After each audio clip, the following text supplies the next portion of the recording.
Most people believe they don't get rich because they lack money.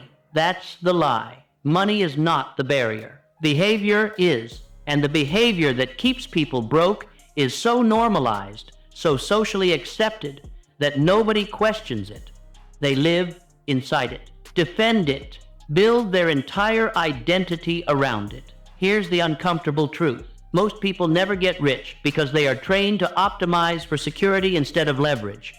And once that mindset locks in, wealth becomes mathematically impossible. Let's slow that down. Security feels responsible. Safe job, stable income, predictable routine. That path is praised, rewarded, encouraged, and it quietly caps upside forever. Because wealth is not built by stability. It's built by asymmetry, small inputs with large upside. Security gives you linear returns. Wealth requires nonlinear ones.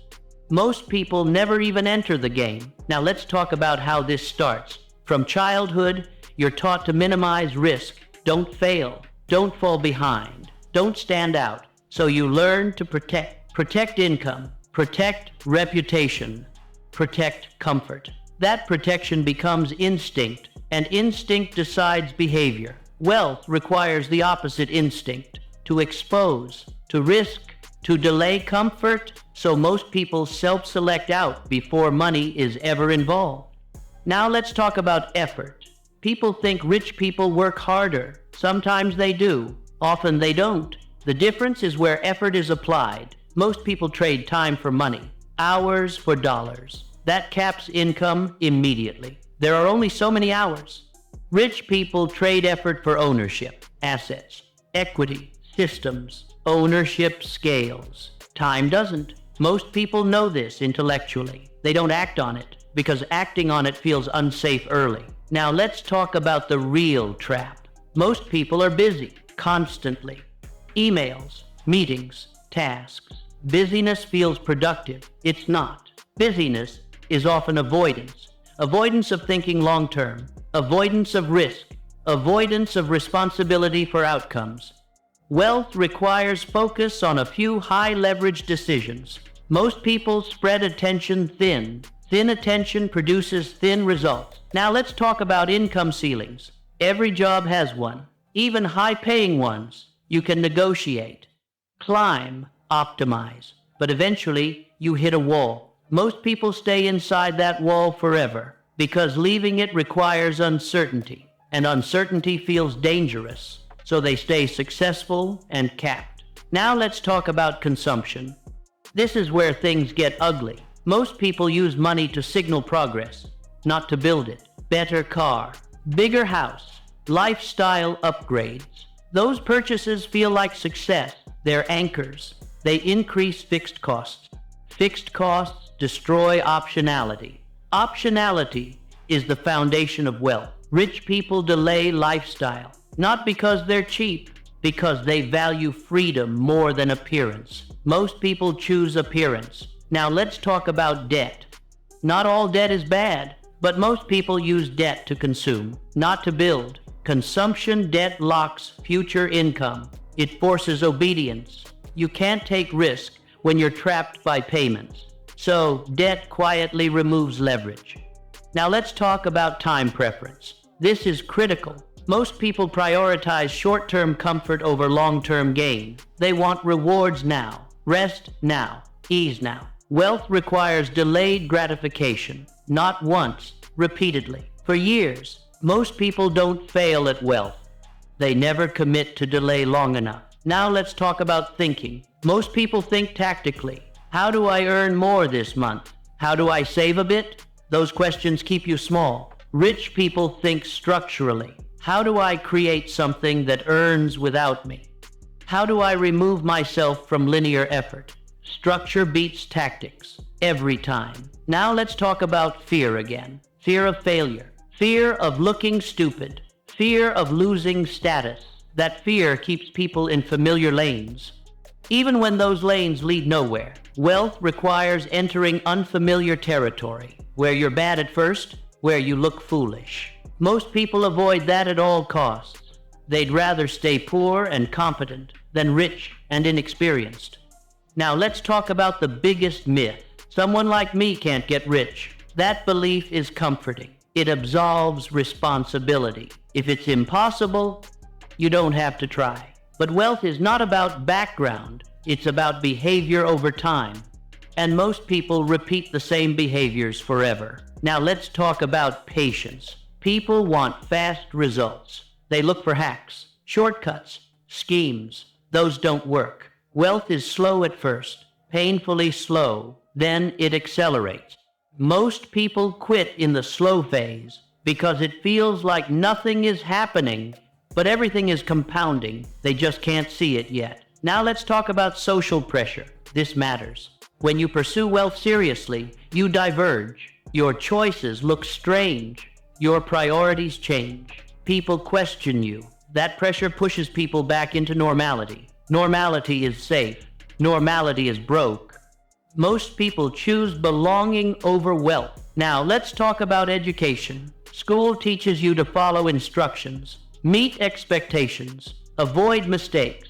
That makes good employees, not wealthy people. Wealth requires self-direction, decision-making, risk ownership. School doesn't train that. So people default to what they know. Now let's talk about self-honesty. Most people don't actually want wealth. They want comfort with status. Wealth demands sacrifice, loneliness, delayed rewards. Most people want the outcome without the cost, so they sabotage quietly.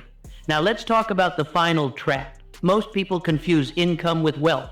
Income pays bills. Wealth buys time. You can have high income and no wealth. Many do, because income without ownership is fragile. Now let's bring this together. Most people never get rich not because they're unlucky, not because the system is rigged, not because they're incapable, but because they choose behaviors that guarantee mediocrity, security over leverage, consumption over ownership, comfort over compounding. That choice feels invisible day to day. It decides everything long term. Because once you see why most people never get rich, you need to understand what actually separates those who do. Not motivational stories, not hustle myths, but the exact mental shifts that move someone from linear survival to non-linear wealth. The people who get rich don't start smarter. They don't start braver. They start different. Different assumptions, different tolerances, different priorities. And once those differences lock in, outcomes separate fast. Here's the first shift that matters. Rich people don't ask how to make more money. They ask how to stop selling time. That question alone disqualifies most paths, because most careers are time trades, hours in, money out. You can optimize that. You can raise the rate. You can climb. But you can't escape the ceiling.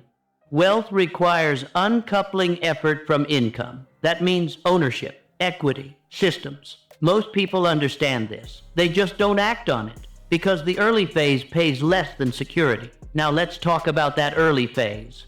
This is where almost everyone turns back. When leverage is invisible, when effort isn't rewarded yet, when the income graph is flat, most people conclude, this isn't working. It is. You're just early.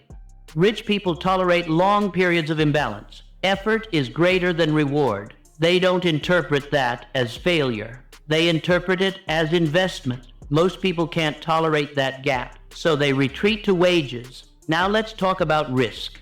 This is misunderstood. Rich people are not reckless. They are selectively reckless. They don't risk everything. They risk time and comfort, not survival. They keep downside survivable. They cap losses, but they allow upside to remain uncapped. Most people do the opposite. They protect comfort at all costs and accept capped upside forever. That's the trade. Now let's talk about patience again. Wealth is delayed, not because it's hard, but because compounding takes time. Assets don't reward daily. They reward eventually. Most people give up before eventually arrives. They think consistency without reward is stupidity. It's not. It's the filter. Now let's talk about focus. Rich people concentrate effort. One main thing, one leverage point. One system. Most people diversify too early. Multiple side hustles, multiple plans, multiple distractions. That feels safe. It kills momentum. Wealth needs depth before breadth. Now, let's talk about decisions. Rich people decide faster, not because they know more, because they accept adjustment. They don't need certainty. They need movement. They decide, observe, correct. Indecisive people wait for guarantees. There are none. Waiting costs more than mistakes. Now, let's talk about consumption again. This is non-negotiable. If your lifestyle grows with income, wealth never forms. That's math, not mindset. Rich people control lifestyle inflation aggressively, not forever, early. They keep expenses low to preserve optionality. Optionality lets you take risk. Risk creates leverage. Most people increase expenses the moment income rises. That locks them in. Now let's talk about ego. This hurts. Most people want wealth to prove something. Status, validation, respect. That motive sabotages them because it pushes spending early. It pushes visible success. Rich people delay proving. They build quietly. They let results speak later. Ego-rich people look successful. Asset-rich people become successful. Now let's talk about time horizon. Most people think in months. Rich people think in decades. That changes behavior completely. A bad year doesn't matter. A slow start doesn't matter. Short-term discomfort doesn't matter. Only direction matters. People who think short-term always choose comfort. People who think long-term choose leverage. Now let's talk about learning. Rich people learn by doing, not by consuming endlessly. They test. They build. They fail cheaply. Most people keep preparing. Preparation feels safe. Execution creates information. Information creates advantage. Now let's talk about control. Wealth requires control over decisions. Employees have limited control. Entrepreneurs, owners, investors have more. Control increases upside. But control also increases responsibility. Most people avoid responsibility, so they avoid control. And with it, wealth. Now let's talk about the mental trap that keeps people broke. They overvalue stability early and undervalue it later. Rich people do the opposite. They tolerate instability early so they can buy stability later. Most people lock in stability early and are forced into instability later. That's the reversal. Now let's talk about the social cost. Getting rich separates you. Different schedule, different priorities, different risks. That creates friction. Most people subconsciously avoid wealth to avoid separation. They'd rather belong than build. That choice is rarely conscious, but it's decisive. Now let's talk about the truth nobody likes. You can't get rich without doing things that look unreasonable to normal people. Delayed gratification, asymmetric risk, long-term focus, quiet building. Those choices look stupid early. They only look smart in hindsight. Most people want validation now. Rich people accept misunderstanding. Now let's talk about the final distinction. Rich people are builders. Most people are maintainers. Maintainers keep systems running. Builders create new ones. Maintenance pays wages. Building creates ownership. You can't build wealth by maintaining someone else's system forever. Now let's make this practical. Here's the wealth pivot. You don't quit your job tomorrow. You don't gamble everything. You do 3 things. First, you cap lifestyle aggressively. Second, you redirect effort toward ownership. Third, you commit to a multi-year horizon without emotional evaluation. That's it. No hacks, no shortcuts, just structural change. Now let's talk about the hardest part. Waiting without reassurance, building without applause, working without immediate reward. That's the price. Most people aren't unwilling, they're unprepared. Now, let's talk about the moment wealth thinking locks in. You stop asking, how much can I make? And start asking, what can I build that keeps paying? That question changes behavior automatically. Now let's talk about fear one last time. Fear never disappears, but it changes role. Instead of deciding for you, it informs you. You act anyway. That's the difference. Now the final challenge. This is not motivational. It's diagnostic. Answer this honestly. Are you building something that could earn without you? If not, you're not on a wealth path yet. That's not an insult. It's clarity. So here's the move. Within the next 30 days, start one ownership project. Not perfect, not scalable yet, just real. Commit to it for 1 year. No evaluation, no quitting. 1 year of building instead of consuming. If this finally explained why wealth felt out of reach, leave a comment with one word: leverage. And subscribe if you want more of this. Not get-rich fantasies, not hustle noise, but the uncomfortable truths that actually separate outcomes. Because most people don't fail to get rich. They never change the behaviors that guarantee they won't.